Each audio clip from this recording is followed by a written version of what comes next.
Welcome to Sai's Vidyavardhi competitive academy channel. పోటీ పరీక్షల్లో ప్రతి ఒక్క మార్కు కీలకమైంది. అటువంటి ఇంపార్టెంట్ మార్కులు మీకు అందించాలనే సదుద్దేశంతోనే మనం ప్రతిరోజు మన ఛానల్లో వీడియోలు చేసుకోవడం జరుగుతుంది. మన ఛానల్లో అందించే కంటెంట్ కనుక మీకు నచ్చినట్లయితే దయచేసి సాయిస్ విద్యావర్ధి కాంపిటేటివ్ అకాడమీ యూట్యూబ్ ఛానల్ని సబ్స్క్రైబ్ చేసుకుని మీ మిత్రులందరికీ కూడా షేర్ చేయగలరు. ఈరోజు మనం ఒక లాంగ్ వీడియో అయితే చేసుకుంటున్నాము. ఈ లాంగ్ వీడియోలో మధ్యప్రదేశ్ రాష్ట్రంలో జరిగిన ఇండోర్ డిక్లరేషన్ గురించి ఇంపార్టెంట్ పాయింట్స్ ఉంటాయి. ఈ పాయింట్స్ అన్నిటినీ మీరు ఒక నోట్స్లో సేవ్ చేసుకుంటే రాబోయే కాంపిటేటివ్ ఎగ్జామ్స్లో మీకు దీనికి సంబంధించిన బిట్ ఖచ్చితంగా రావడానికి అవకాశం ఉంది. స్టే ట్యూన్ విత్ సాయిస్ విద్యార్థి competitive academy channel. Thank you.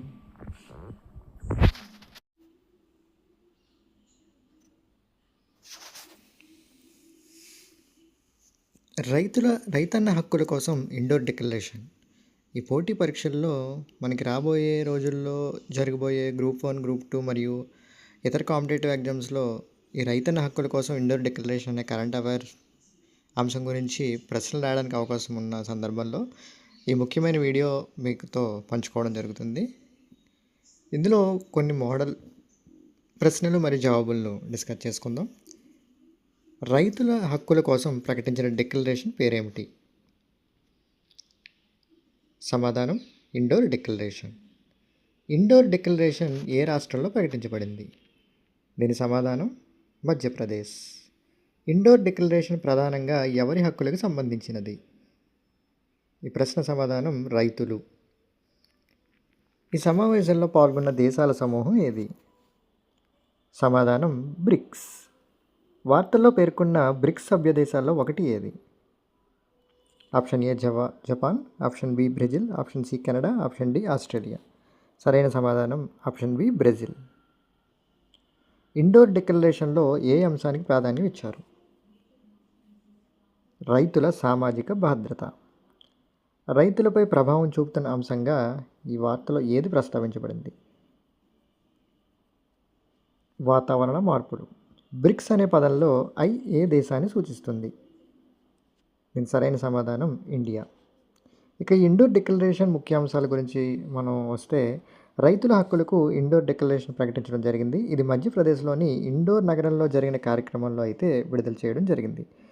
ఈ సమావేశంలో బ్రిక్స్ దేశాల ప్రజాప్రతినిధులు పాల్గొన్నారు. రైతుల హక్కులు, సామాజిక భద్రత, వాతావరణ మార్పుల ప్రభావాలపై దీనిపై దృష్టి పెట్టడం జరిగింది. ఇక ఈ అంశానికి సంబంధించిన రిలేటెడ్ జీకే మరియు current affairs important points discuss చేసుకుందాం. బ్రిక్స్ అనేది ప్రపంచంలో అత్యంత వేగంగా అభివృద్ధి చెందుతున్న మరియు బలమైన ఆర్థిక వ్యవస్థలు కలిగిన దేశాల కూటమి. బ్రిక్స్ అనేది 11 వర్ధమాన ఆర్థిక వ్యవస్థలను కలిగి ఉన్న ఒక ప్రధాన అంతర ప్రభుత్వ సంస్థ మరియు భౌగోళిక రాజకీయ కూటమి. బ్రెజిల్, రష్యా, భారతదేశం, చైనా, దక్షిణాఫ్రికా, Saudi Arabia, Egypt, United Arab Emirates, Ethiopia, Iran మరియు ఇండోనేషియా ఈ బ్రిక్స్ కూటమిలో ఉండే దేశాలు. ఇది ప్రపంచ జనాభాలో దాదాపు సగం మందికి ప్రాతినిధ్యం వహిస్తుంది. ఇక బ్రిక్స్ చరిత్ర విషయానికి వస్తే, 2001లో బ్రిక్ అనే పదాన్ని జిమ్ ఓ నీల్ అనే ఆయన ప్రతిపాదించడం జరిగింది. 2006లో బ్రిక్ దేశాలు అధికారికంగా కలిసి పనిచేయడం ప్రారంభించాయి. 2009లో తొలి బ్రిక్ సదస్సు జరగగా 2010లో సౌత్ ఆఫ్రికా చేరడంతో బ్రిక్స్గా మారడం జరిగింది. ఇక ఎలాగో మనకి మధ్యప్రదేశ్ రాష్ట్రంలో ఇండోర్ డిక్లరేషన్ జరిగింది కాబట్టి, ఇక్కడ ఎలాగ మధ్యప్రదేశ్ రాష్ట్రం వచ్చింది కాబట్టి ఈ రాష్ట్రానికి సంబంధించిన ముఖ్యమైన విషయాలు కూడా మనం ఈ వీడియోలోనే డిస్కస్ చేసుకుందాం. మధ్యప్రదేశ్ రాష్ట్ర రాజధాని భోపాల్. మధ్యప్రదేశ్ రాష్ట్ర ఏర్పాటు జరిగిన సంవత్సరం నవంబర్ 1, 1956. మధ్యప్రదేశ్ ప్రస్తుత ముఖ్యమంత్రి డాక్టర్ మోహన్ యాదవ్ భారతీయ జనతా పార్టీకి చెందిన వ్యక్తి. మధ్యప్రదేశ్ రాష్ట్ర ప్రస్తుత గవర్నర్ మంగూభాయ్ సి పటేల్. మధ్యప్రదేశ్కి మరొక పేరుంది, ఆ పేరే హృదయ్ ప్రదేశ్. భారతదేశానికి మధ్యలో ఉండడం వల్ల మధ్యప్రదేశ్ను హృదయ ప్రదేశ్ అని కూడా పిలవడం జరుగుతుంది. మధ్యప్రదేశ్లో అతిపెద్ద నగరం ఇండోర్. మధ్యప్రదేశ్ రాష్ట్ర అధికార భాష హిందీ. మధ్యప్రదేశ్లో దాని యొక్క స్పెషాలిటీ ఏంటంటే, భారతదేశంలో అత్యధిక అటవీ విస్తీర్ణం గల రాష్ట్రంగా మధ్యప్రదేశ్ పిలువబడుతుంది. ఈ మధ్యప్రదేశ్లోనే నర్మదా నది ఉంది. ఇదే మధ్యప్రదేశ్ రాష్ట్రంలో అతి పొడవైన నది. దీన్ని మధ్యప్రదేశ్ జీవనరేఖ అని కూడా పిలుస్తారు. ఇక్కడ మధ్యప్రదేశ్లోనే అమర్కంటక్ ఉంది. నర్మదా మరియు సోన్ నదుల జన్మస్థలంగా చెప్పబడుతుంది. మధ్యప్రదేశ్లో ఉన్న ఏకైక హిల్ స్టేషన్ పంచ్మర్హి. కర్కాటక రేఖ ట్రాపిక్ ఆఫ్ క్యాన్సర్ ఈ మధ్యప్రదేశ్ రాష్ట్రం గుండా వెళ్తుంది. ఖజురహో దేవాలయాలు ఛతర్పూర్ జిల్లాలో ఉన్నాయి. వీటిని చందేల రాజులు నిర్మించడం జరిగింది. ఈ ఖజురహో దేవాలయాలు కూడా మధ్యప్రదేశ్ రాష్ట్రంలో ఉండడం జరిగింది. సాంచి స్తూపం, దీన్ని అశోకుడు నిర్మించాడు. ఇది ప్రపంచ ప్రసిద్ధ బౌద్ధ క్షేత్రం. సాంచి స్తూపం కూడా మధ్యప్రదేశ్ రాష్ట్రంలో ఉండడం జరిగింది. ఇక్కడ గ్వాలియర్ కోట, దీన్ని కోటల ముత్యం అని పిలుస్తారు. భీంబెట్కా, రాతి యుగం నాటి చిత్రాలకు ప్రసిద్ధి చెందిన పురావస్తు ప్రదేశం భీంబెట్కా కూడా మధ్యప్రదేశ్ రాష్ట్రంలో కలదు. ఉజ్జయిని పుణ్యక్షేత్రం క్షిప్రా నది ఒడ్డున ఉంది. ఇక్కడ ప్రసిద్ధ మహాకాళేశ్వర జ్యోతిర్లింగం కూడా ఉండడం జరిగింది. ఇక మధ్యప్రదేశ్ను భారతదేశం యొక్క టైగర్ స్టేట్ అని పిలుస్తారు. పులులకు మరియు భరాసింగాలకు ప్రసిద్ధి చెందిన కన్హా నేషనల్ పార్క్ మధ్యప్రదేశ్ రాష్ట్రంలో ఉంది. అత్యధిక పులుల జనసాంద్రత కలిగిన పార్క్ బాంధవ్గఢ్ నేషనల్ పార్క్ కూడా మధ్యప్రదేశ్ రాష్ట్రంలో ఉండడం జరిగింది. ఆఫ్రికా నుంచి వచ్చిన చిరుత పులులను కూను నేషనల్ పార్క్లో ప్రవేశపెట్టడం జరిగింది. ఈ కూను నేషనల్ పార్క్ కూడా మధ్యప్రదేశ్ రాష్ట్రంలో ఉండడం జరిగింది.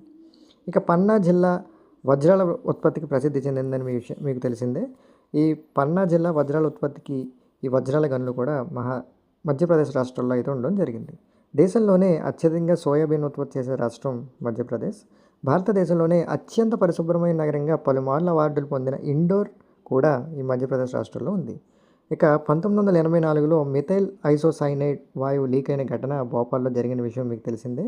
ఈ భోపాల్ గ్యాస్ దుర్ఘటన కూడా మధ్యప్రదేశ్ రాష్ట్రంలో జరగడం జరిగింది. పోటీ పరీక్షల్లో ప్రతి ఒక్క మార్కు విలువైందే.